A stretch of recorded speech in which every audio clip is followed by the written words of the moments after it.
have Dr. Marek Juarez. He's the founder of Microadventure Technologies, as well as Nick Kahn. He's the founder and chief scientific officer at Kasana. Please help me welcome our panel.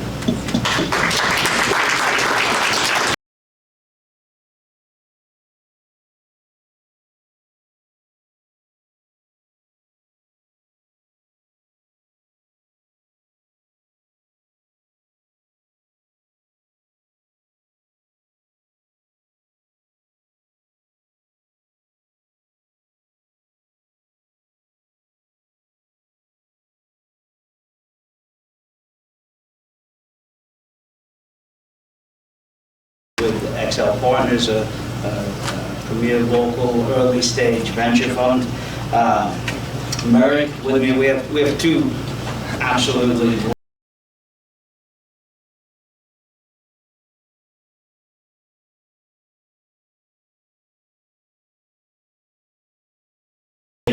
he was a distinguished inventor at Kodak, had over 75 patents.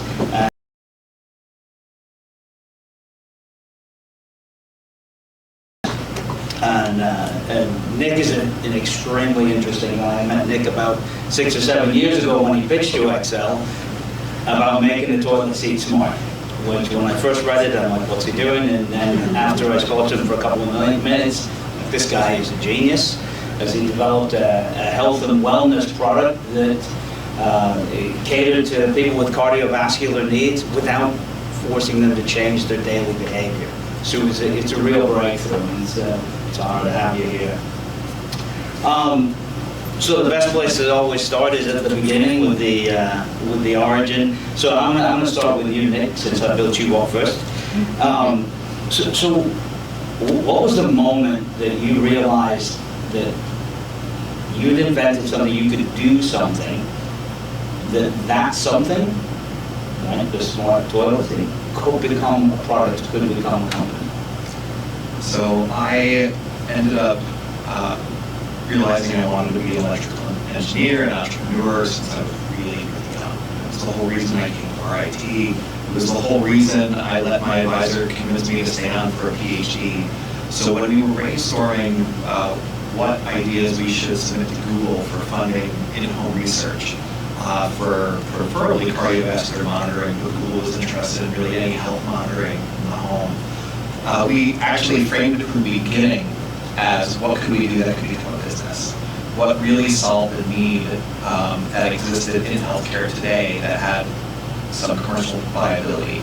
So right from the get-go, when we were thinking about the biggest problems to solve, which you mentioned were adherence, getting people to use the device. Us inventors can create a million different things that are super duper cool, but if people don't use them, there's really not much value to inventing them. And realizing that, we started from that framing, and eventually I said, what if we threw electrodes on a toilet seat? And my advisor was like, wow, that's a great idea. Maybe it'll work. So I ran down to Lowe's, picked out a toilet seat, did some proof of concept work, and it worked. So right from the beginning, we knew it would be a company. We designed it as such, and really focused everything, even from the proposal we did to Google, which included an ethnography study where we interviewed people on the concept and went into their homes to understand, really, it's almost like customer discovery at that point, what people wanted. How did you manage the landscape, making sure that nobody else was pursuing this, working on it, there's nothing in the market? There are a few toilet seat and toilet-based companies that are really interested in technology. Toto, Kohler are the two big ones that people think about. There's really, when we invented 14, there was only a handful of research.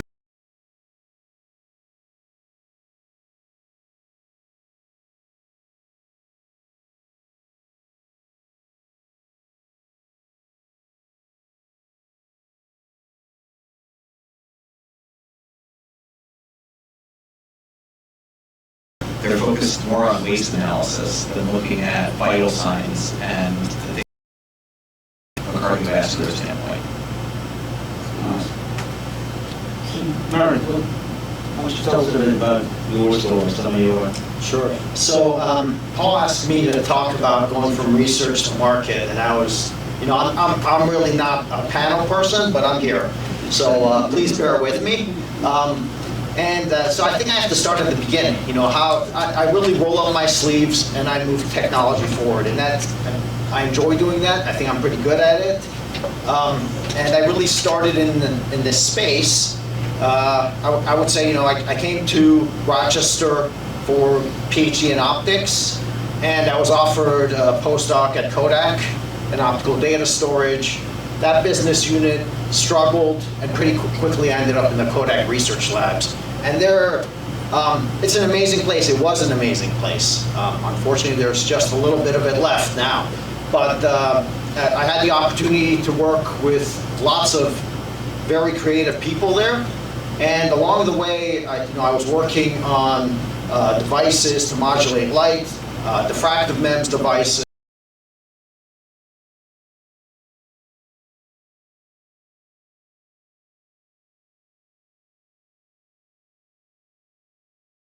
Changed the electronic system, it changed pretty much the entire system. And then as I started looking at applications, the original applications that Kodak was funding were for like laser printing. Pretty quickly there was interest in doing high-end laser display that would potentially be better than film. And also there was another business unit, commercial government and systems, and they were interested in using the technology for as a programmable filter.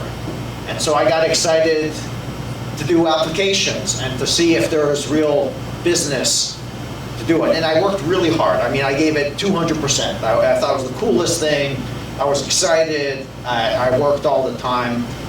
And you know the Kodak story, I won't repeat it. And it was clear, you know, Kodak shifted to inkjet, and I decided my future was an inkjet. And so I moved from Kodak to what was then the Infotonics Technology Center. And pretty quickly after I moved to Info, and the reason, all along the way, I had kind of this entrepreneurial streak. And so the reason I moved to the Infotonics Technology Center at the time was in order to get involved with startups. It didn't have to be my idea, I just wanted to get involved with startups. I get there and it's like, the Infotonics Technology Center doesn't have funding to do startups. And so I started getting more involved in other projects. And along the way, GEMS, the technology I came up with, followed me. It followed me from Kodak, and it followed me from what was then, I think they were ITT at that point. It had been sold off. And so that's a great point, though. Right? So what ended up becoming the first real commercial use of GEMS and what you invented was not what you initially had foreseen. Not at all. Not at all. And the one part I should mention is when I was still at Kodak, I had tried to spin it out and tried to raise money, and we can talk about that a little later. So Nick, if you're doing it all over again, you're doing Kasana all over again, you're starting today, is there something you would validate first that you didn't validate? You know, with doing the idea, was it validating the market? Was it validating the technology? Was it validating whether you could get the IP secure? You know, what did you do first? And if you were doing it again today, would you change the order? So we started with validating the technology. It was the highest risk piece. Luckily, we had a really great partnership with the University of Rochester.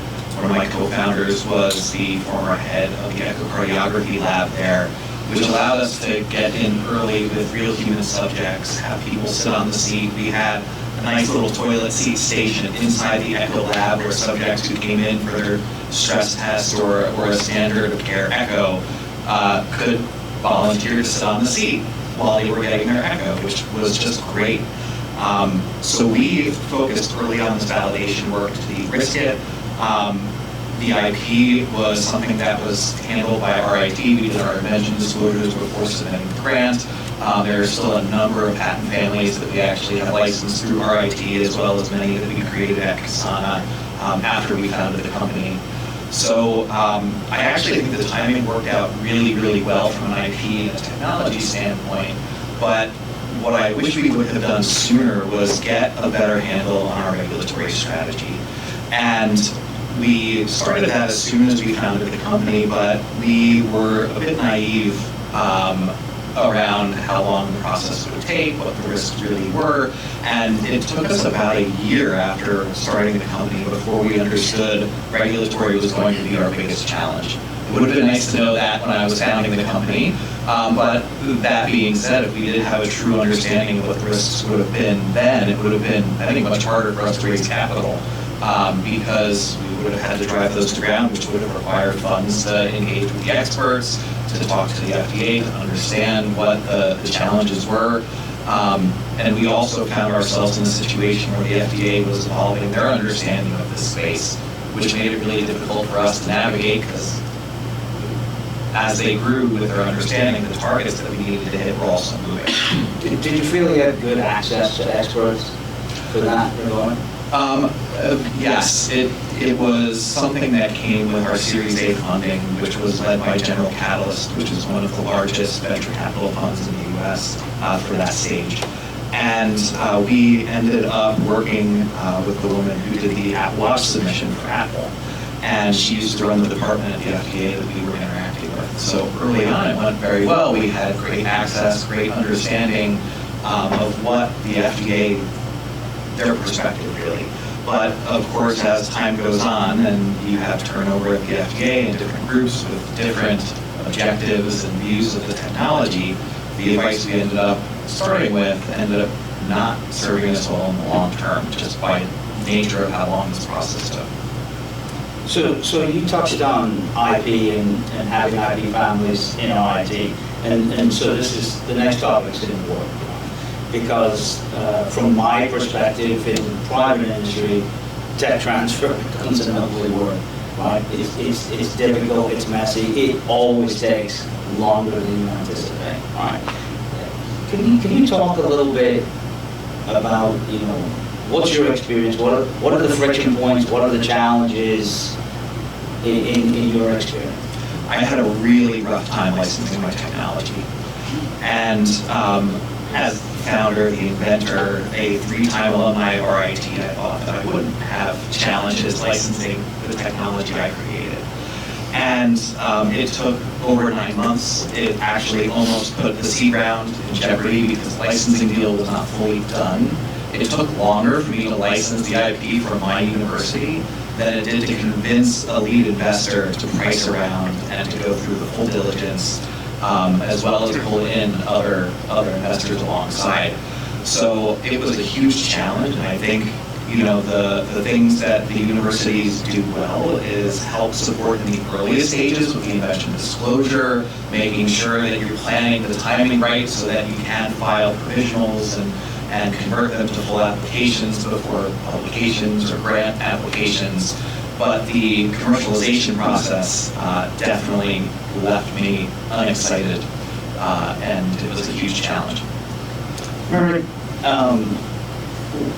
what's one thing, I want you to play both sides. What's one thing that the tech transfer offices get right? What do they get wrong?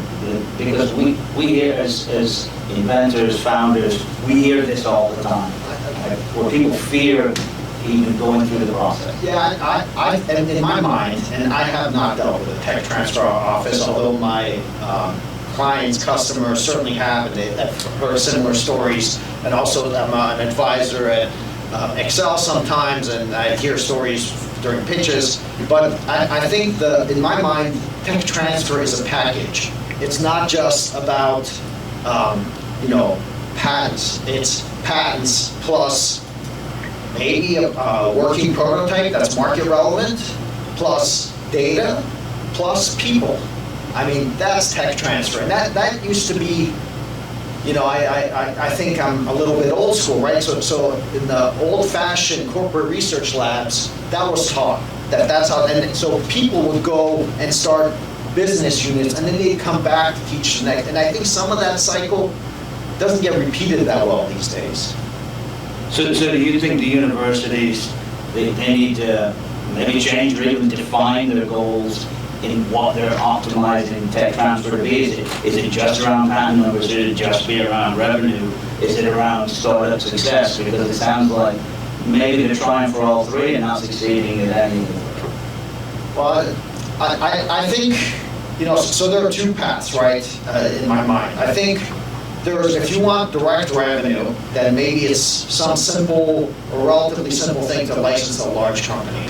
I think the other, and so it's a portfolio, right? And on the other side, you have startups where maybe the risk reward is looks very different. And I think the universities need to manage it like a portfolio, but with a strategy, not just, with a plan. For however you come up with the plan, you figure it out and then you go according to your plan, like you would do with a good investment portfolio. Maybe partner with an external fund to help create these startups. That would be wonderful. So Nick, in terms of licensing, you talked about the timing. Was there any other impact of the tech transfer process that affected your ability to raise capital? Or did the timing really affect it, or was there anything else? So it was something that I had done a lot of research on before and during the process, and I really wanted a clean deal, because when you start raising capital, investors look for a single reason to say no. They need everything to say yes for them to ultimately write you the check. And this was honestly the first piece of paper thing that could not be changed that I did about my company, was the tech transfer. And whatever deal was minted at the beginning would then live with me for all of my fundraising rounds, unless we could, of course, renegotiate, which is always possible, but down the line. So I took a lot of care making sure that the licensing deal set us up for success from a fundraising standpoint more than anything else, because I view that as the biggest risk. But I thought what you mentioned earlier was a great point, because it is more than just patents. And we license trade secrets, data, actual source code, hardware, physical devices that we used for studies, all of these things, and continued access, and also continued sharing with the university as we continue to grow and add to the IP. So it is something that the universities benefit from, not just from a dollars perspective, but it also helps feed future research. It also helps feed potential other startups coming and creating this ecosystem that benefits the universities a lot more than just a certain percent of a business or a certain royalty that they get as businesses start to succeed. I guarantee you that universities like RIT would end up making more value from donations from successful entrepreneurs than the licensing itself. I think that's a great point. So people often talk about the valley of death, and it's become a catch-all phrase. I'm not really sure I know what it means anymore.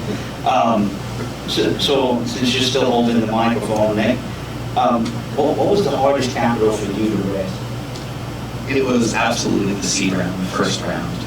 And it was challenging for a number of reasons. The first is when you're in the health tech space, you're many years away from revenue when you have to go through the FDA. And investors see number of years to revenue as just another reason to need a much bigger multiplier when they start investing. And so many investors just say, oh, you're more than 2 years away from revenue, you're not for us. And that's a really tough place to be, because we were 3, 4, or 5 years away from revenue because of what goes on when you have to submit a regulated product through the FDA.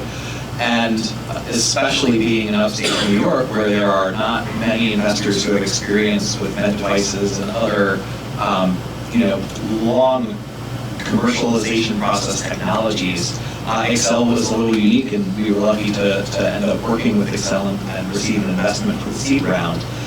But it took a long time for me to find somebody who was willing to lead that round. And it ended up being a strategic investor, Bemis Manufacturing. They're the largest toilet seat maker in the U.S. and potentially the world. But they led the round, and then once that happened, it actually then went much easier. Investors like to jump in when there's already terms and there's somebody else taking the biggest risk. which then allowed us to really focus on the Series A and the execution. Excellent. So Merrick, if anybody who works in deep tech, it's you, right? Like that's really your sweet spot. All right. What do investors consistently misunderstand about deep tech? Yes, it's much less predictable. I would say, right, so return on investment in deep tech, especially once you get into things such as, devices with new physics, optics, etc.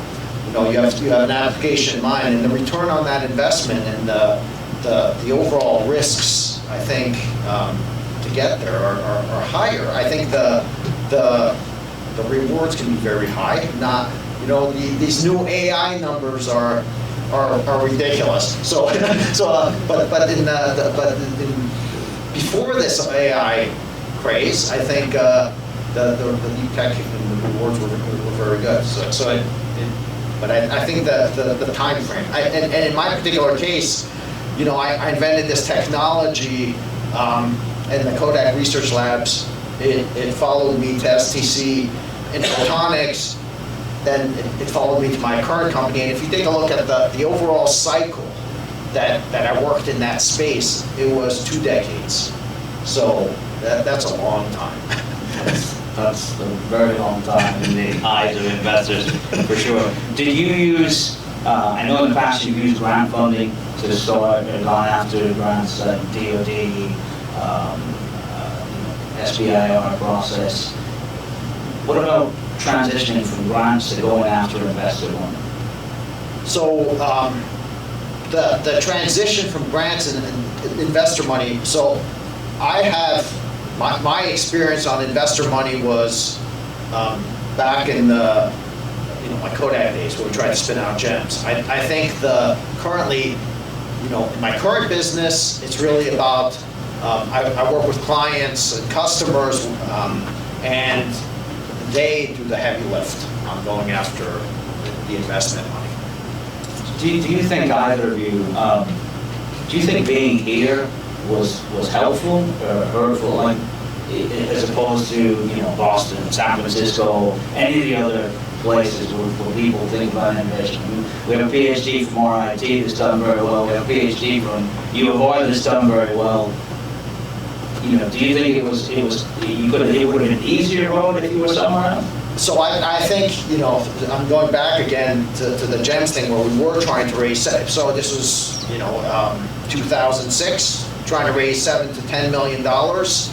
I think the area was a challenge to raise that, and Kodak, although it has a great name in tech creation, doesn't have a great name in tech commercialization. So I think that was another roadblock. So both the region and kind of the perception of Kodak.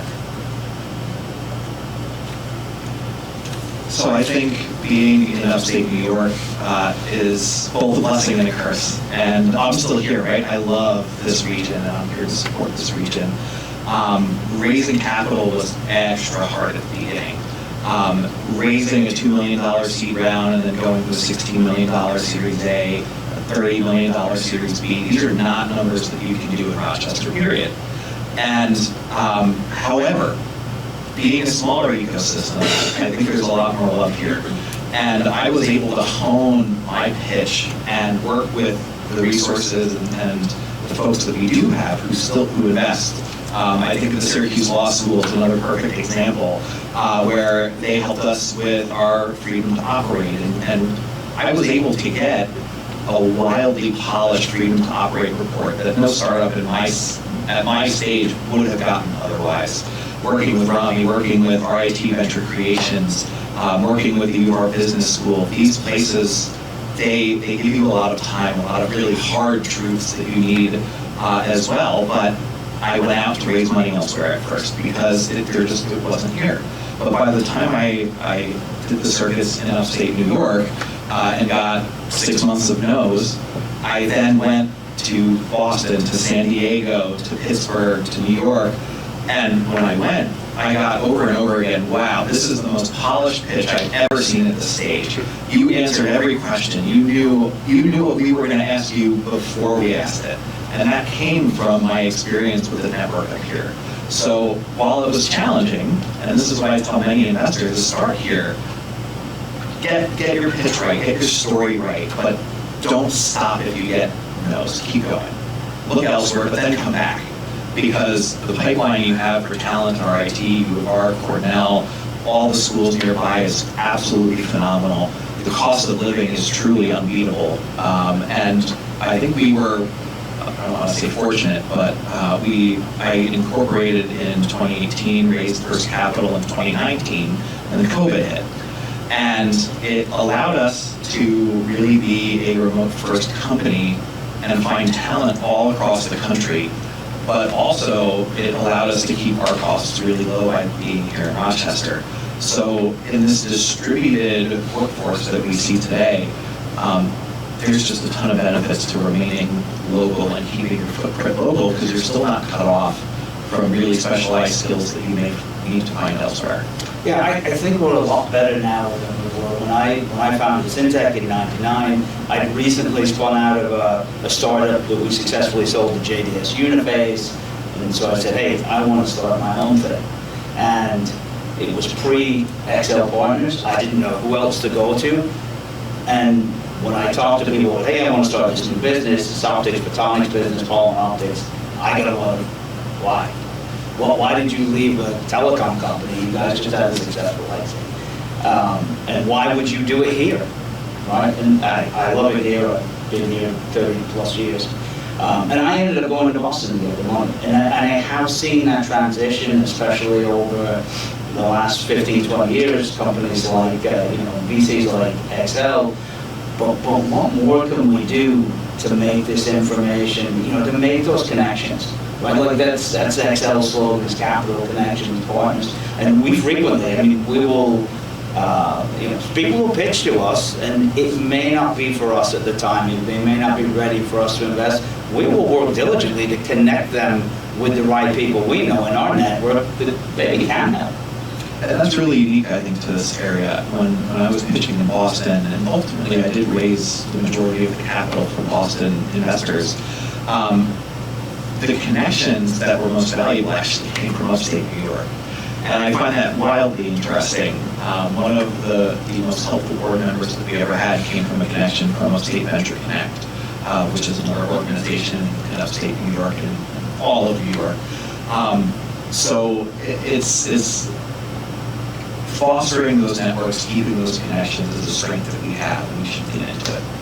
Excellent. So I'm going to keep you on the hot seat. Every time you hold the mic, I'm just going to leave it with me. All right. So here's a genuine challenge that I think we've all been through. We're all technical people. As technical people, you always think you're smarter than everybody, including finance and legal. If there's any legal people here, I'm sorry. Any finance people, I'm sorry. But are we smarter? Yes, we are. So how did you make the transition from being the inventor to being the founder? And then, did you recognize a point where maybe I wouldn't be the best person to run this? I have a really interesting path. I actually realized that I wouldn't have been the right CEO of the company before I even started the company. And I ended up finding a board of advisors to help guide me in the early days before fundraising. And I said, we need to find a CEO. I have no business experience. Plus, I enjoy doing the technology. And I think the best advice they gave me was, nobody will tell the story better than you at this stage. And right now, we don't need an experienced CEO to run the business. We need somebody who understands what needs to be built, who can come in with the passion to help bring a company with good culture, to create good help around you. And it ended up working out really great for me personally, where after the Series A round, General Catalyst flew me to Martha's Vineyard, and then they said, hey, here's our vision for your company. I didn't even actually pitch them, which was kind of wild. But their pitch to me was almost verbatim what my pitch would have been to them, with the addition of, oh, we have somebody who we think should be CEO alongside you who's done this before. And little did they know that that's what I wanted all along.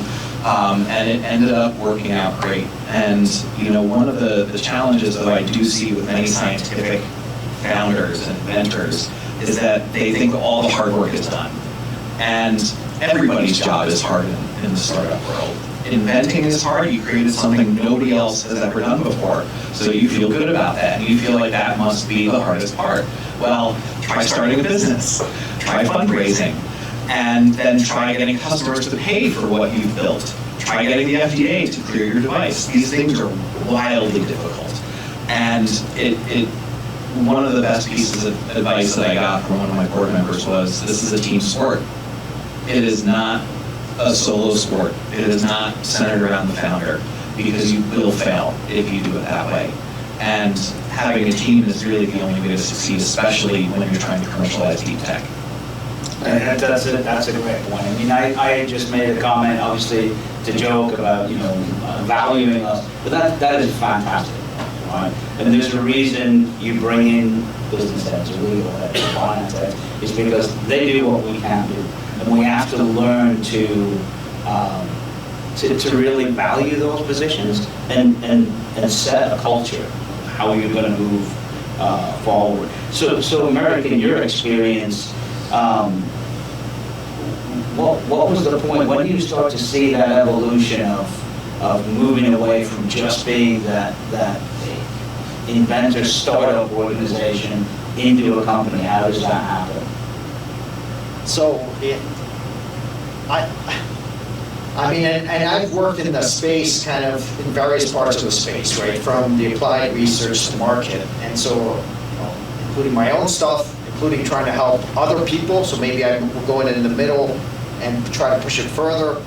And I think the most important part is trying to figure out what you are good at, and then what you want. There's employees, but there's also, there's a whole group of partners, of vendors, and people you need to trust to get your product out. And I think leveraging that, and in my case, my micro-venture technologies, I do that all the time. I mean, most of the stuff I execute sometimes on pretty large projects, and the team is subcontracted. So that's my model. And so figuring out who the good people are, who the reliable vendors are, et cetera, is really key. So operational capabilities, in the past, what's been the constraint? It sounds like you solved that just by partnering, leveraging the region.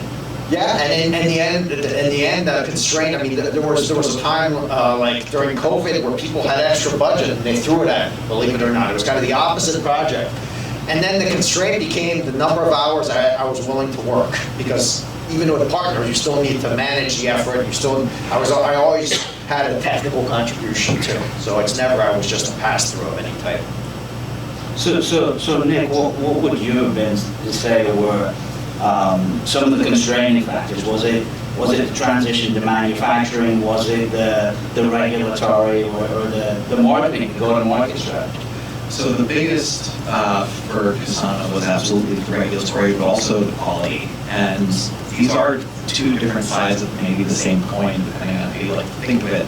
But from a medical device perspective, for those who aren't familiar, you have to go through certain processes when you design your device, when you manufacture your device, when you test your device, and you have to have full traceability and documentation and evidence that the FDA and FDA auditors can look at to demonstrate that you followed all of the rules. And the rules are vast. They're also gray. There's a lot of gray areas. And there's a lot of ways to interpret how you apply those rules to your company. And many of these rules were designed and I think built for really high-risk devices, implantable devices. And when you start thinking about software regulation has only recently caught up. And I don't even want to say caught up, but has made strides to be closer to what actually happens in the real world. So working as a early startup with 5-6 employees and trying to figure out how do we build a quality system that is right-sized for our organization and for where we are was really challenging. And ultimately, you end up in, if you're not careful, in this really scary state where you have 20 employees, 80 SOPs, standard operating procedures, that define how you have to develop, and then you have hundreds of pages of documentation that are being generated by a super small number of people that gate you before you can move on to your next phase or your next milestone. And it becomes incredibly challenging to maintain the velocity you need as a startup while trying to adhere to all regulations, which is not optional. So we've touched a little bit on New York, and we all love New York, and we're big fans of where we live, and that's obvious. And I say that sincerely. I do love it here. I think we get a bad rap. I don't have a problem with the weather. Live anywhere else, deal with the traffic. I was in Virginia last week. It was like 95 degrees. It was brutal. And when I started Syntec, it was an optics company. Especially 25, 26 years ago, starting an optics company in Rochester, New York, that is the logical hub, right? But the institutions we have here are producing some really great technology, especially I know RIT's got a lot in the AI, machine learning space. There's a lot of medical products coming out of U of R, so it's a transition from what we've traditionally been. So in your opinions, what are we still missing to see? Because from my perspective, I look at these institutions, I look at how they're funded, I look at some of the kids we see walking around. I say kids, if that offends anybody, I'm sorry, but right, I see a lot of energy. I walked in here this morning, these people were like really pumped up to talk about what they have, right? So what are we missing to get more of them to start companies and then start them here? I see a lot of interest as well in folks at the universities, locally, not even at the universities, but I think the biggest challenge we have is this feedback loop that happens at some of the bigger cities that have more established ecosystems, is that when people are successful and they've started businesses, they turn into investors, they turn into advisors, they turn into board members. And there's a little bit of that here. But how many people in the Rochester region have successfully brought a medical device through the FDA in the last 10 years? And I don't say that arrogantly, I say that primarily because these startups need people who have done it to guide them, to give them advice, and to help foster and to help reduce the mistakes that they make, because there's a lot of mistakes to be made. And without that feedback loop, that feedback cycle that builds up the ecosystem, there's less appetite to invest because the risk appears higher than it should be, because there's not people in the room who have done it before, and it seems scary. So the more that we can try to help, even temporarily bring in people who have Rochester roots but may live in Boston, DC, wherever, have them come in to help our companies, to help our funds understand the risks appropriately when they're looking at diligence for these companies, I think could be wildly helpful to help create more companies that are successful, and then it creates that feedback loop.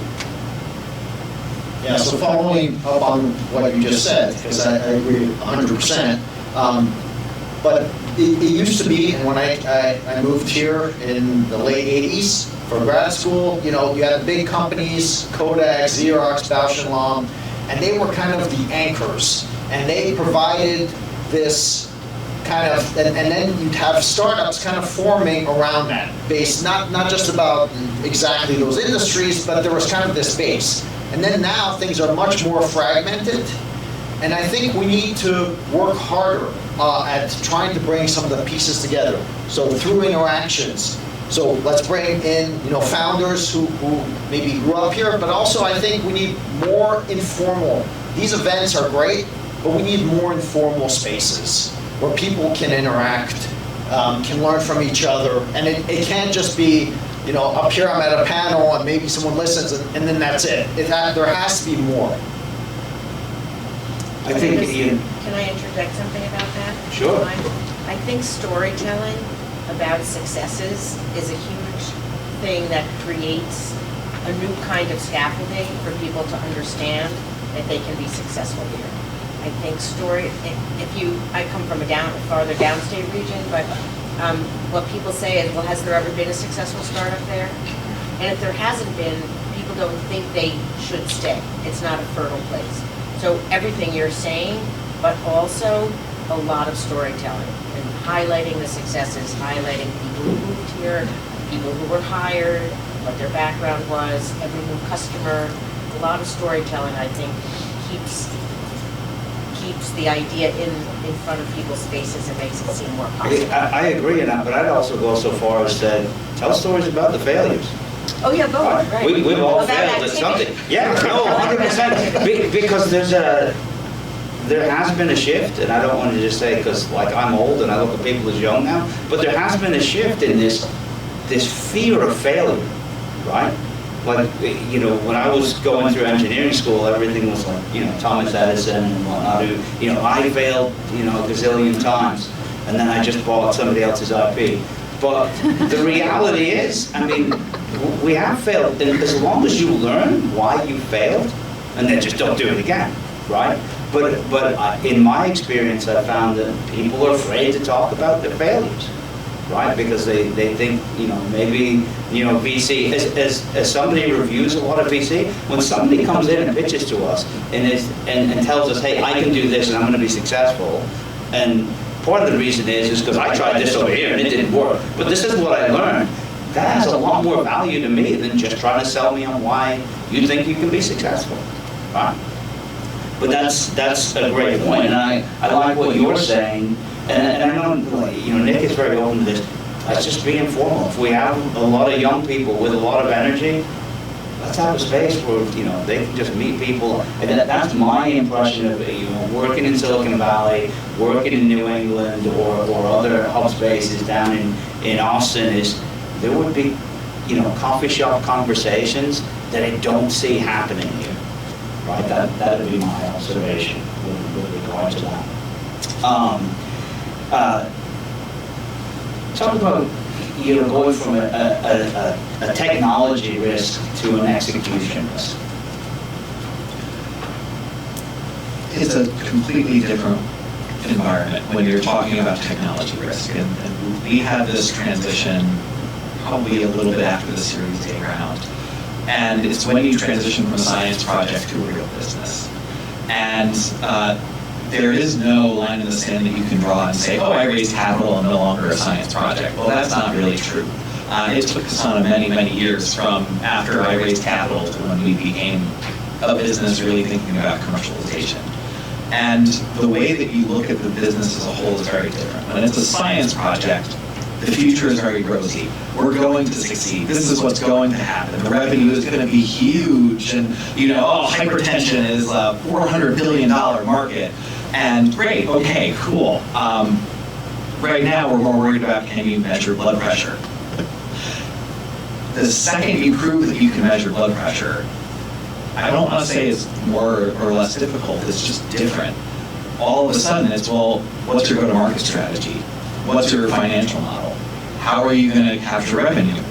What does your growth look like over the next 3 or 4 years? And the second you're on the market, there's no pie in the sky storytelling you do anymore. It's, well, what's your traction? What are your existing customers say? You now have evidence, you're on the market, and that drives the conversation. So it's something that good boards think about carefully as you're approaching that stage. When is the right time to fundraise? And, you know, from my experience, you want to maximize the excitement around the technology, raise as much capital as you can before you're judged by market dynamics. And then, of course, you hopefully raise enough to give yourself time to fail once or twice in the market to gain the traction you need to then raise the dollars to then grow and scale. What do you think is that first big mistake that most, say, academic founders or just research founders make, especially in the early days? I'll talk about it from a medical device perspective, but I think the biggest mistake that's made is that they expect the world to act logically. And when you are a researcher, you have rules of physics that you're wrestling with. You have science that you're wrestling with, and those are they tend to be very logical things. But the second you get in front of regulatory bodies, investors, logic sometimes goes out the window.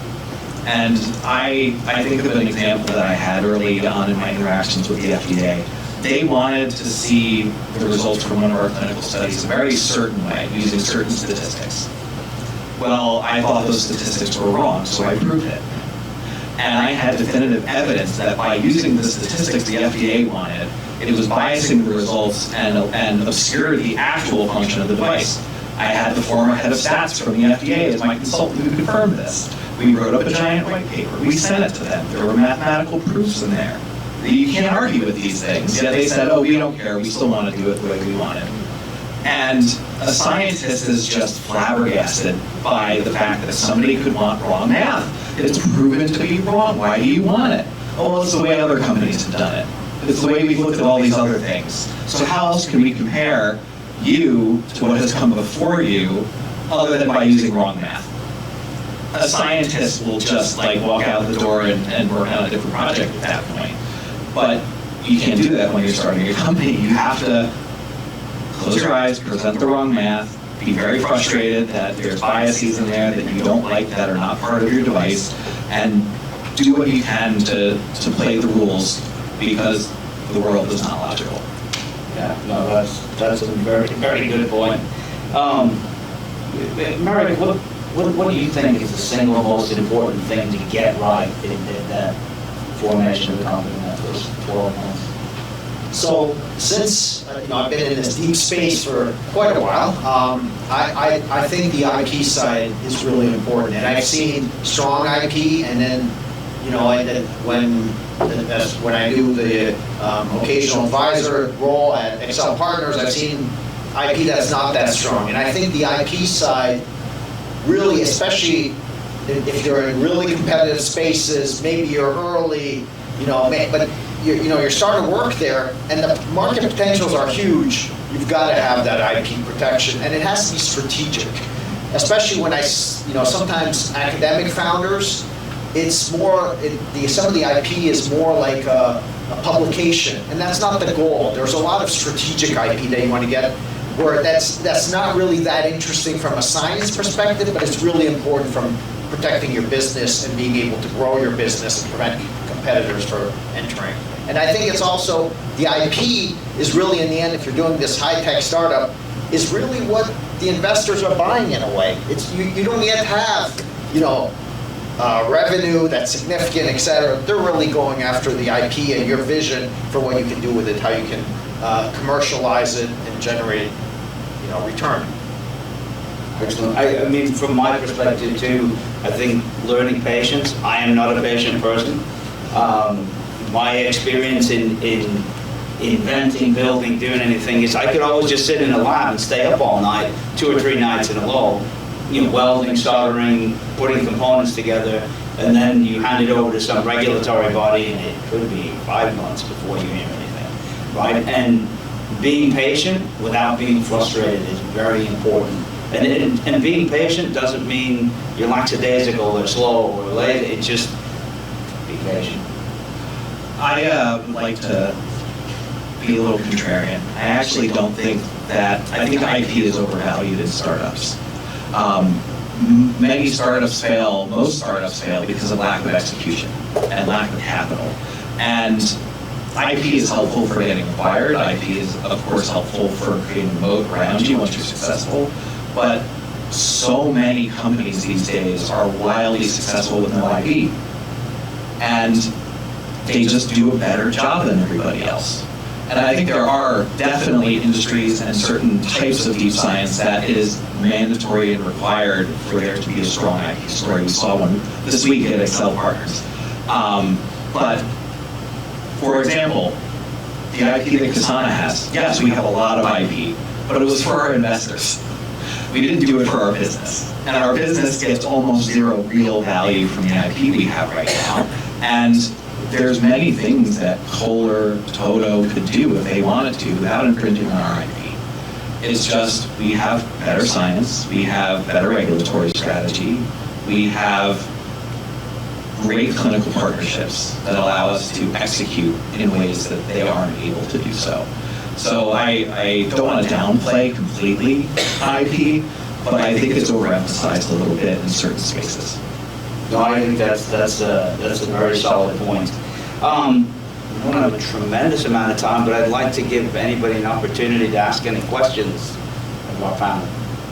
Did product reimbursement come into play with your strategy?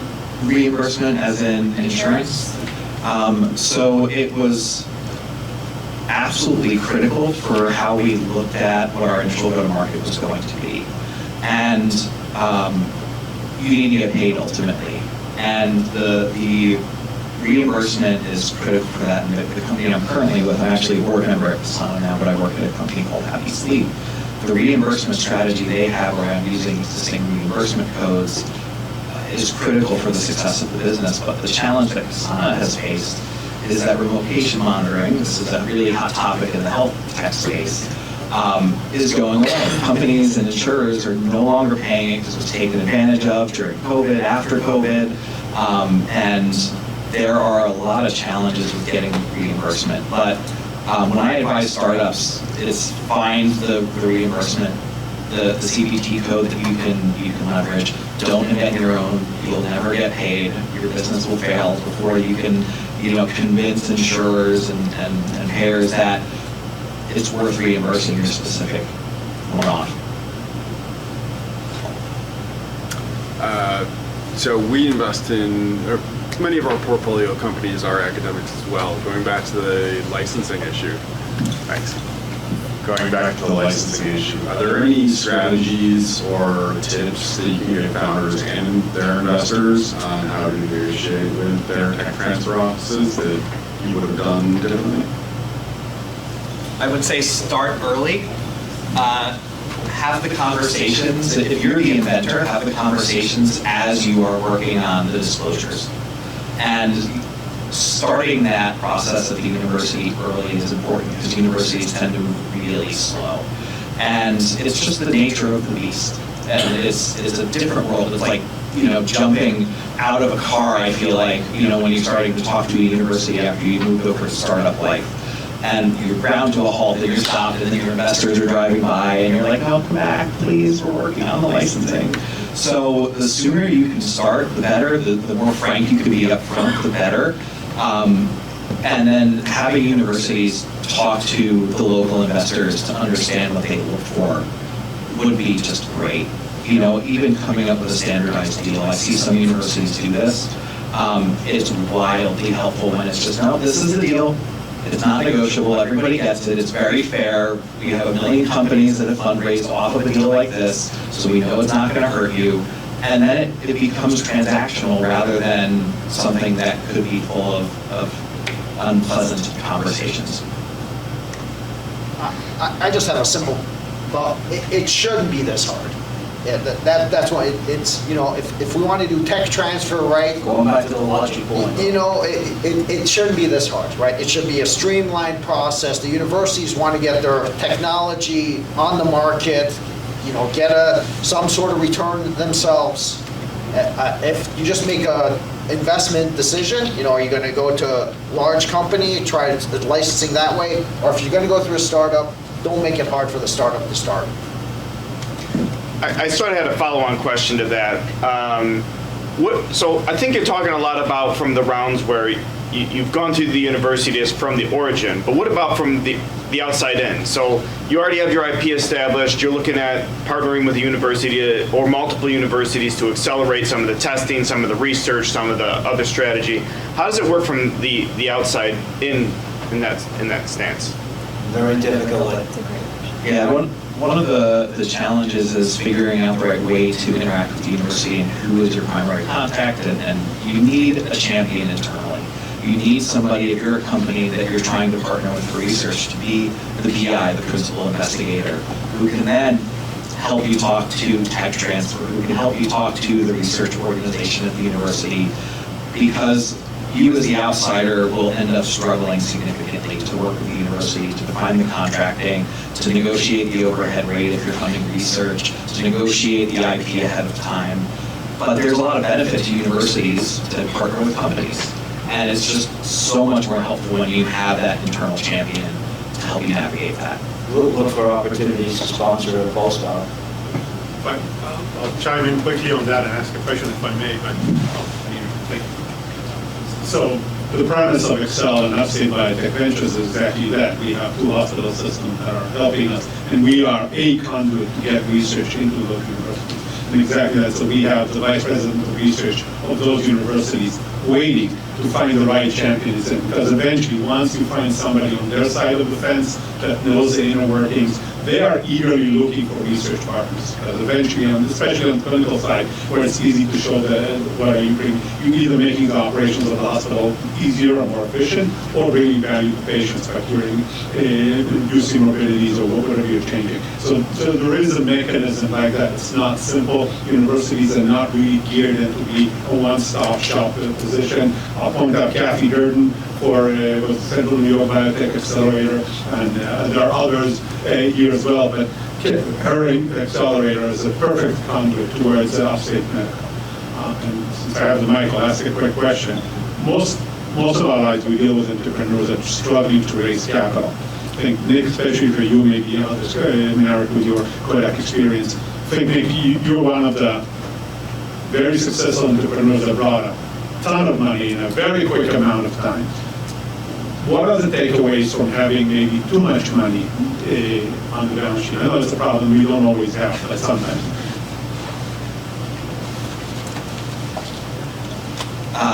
Too much money is a real thing. It's surprising, and it's not something that I think you think of as a founder, especially when you're struggling to raise your first 200,000 or 2 million. Then somebody like me comes in and is like, no, we raised 55 million, it was too much, don't do it. And you then think, man, this guy's crazy. But the problem with raising 55 million is that your investors need a 10x minimum return. So now I need to exit for 500 million for them to feel good about what we've done. How many $500 million acquirers are there out there? Not many. And if you look at the world of acquirers for something that's $10 to $30 million, you could trip across a company who would acquire another company for $10 million walking down the streets. 500 million, not so much more, not even fewer. If we want a $1 billion exit, there's what, 2-3 acquirers in the whole world. And that makes it really challenging. And the part that you don't realize as a founder is how much that drives your decision making as you grow up as a company. Because you need to start making strategic decisions based on that, as a board member, the fiduciary duty you have towards your board members, which is returning their investment. So you may be able to create a wildly successful business at $100 million, valuation, but that's not what your investors want. So now you have to make decisions to say, no, we're not going to go down the path where we're going to have a guaranteed successful business that will help people. We have to now continue going for this moonshot because our investors expect it. And that's a really challenging place to be as an entrepreneur, thinking, man, wouldn't I just rather have my company be successful and make it $20-30 million a year at a $100 million a year valuation? That would be great. But your investors don't want that. And then you have to say goodbye to that dream as you continue chasing the unicorn and hope you get there. So, thank you. I think with that, we've surpassed our time and almost done much saying. So I want to thank everybody for staying and great questions. I'll be around, and I'm assuming you guys will be around. I'm happy to speak more.